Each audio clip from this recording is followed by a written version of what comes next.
High বন্ধুরা, তোম মৌটুসি ব্লগে সবাইকে স্বাগত। সবাই কেমন আছো? আজকে তোমাদের দাদার জন্য মশলা চা বানাবো।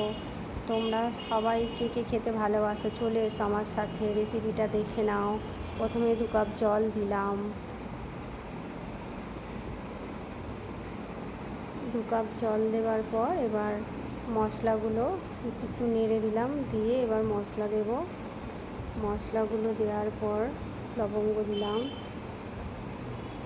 দারচিনি দিলাম, একটু এলাচ থেতো করা দিলাম,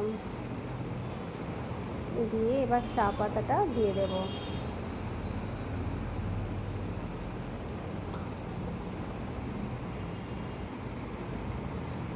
চা পাতা দিয়ে এবার একটু নেড়ে নেব।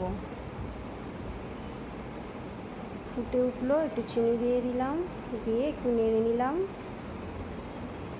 নিয়ে এরপরে এবার একটু নুন দিলাম সামান্য, দুধও দিয়ে দিয়েছি দেখতেই পাচ্ছ, একটু নেড়ে দিলাম।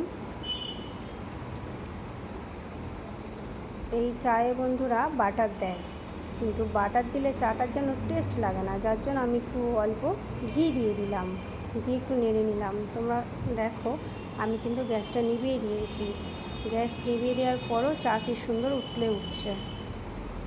চাটার যা টেস্ট হয়েছে না, দারুণ। চলো বন্ধু, টাটা, তোমরা একসময় করে খেয়ে দেখো।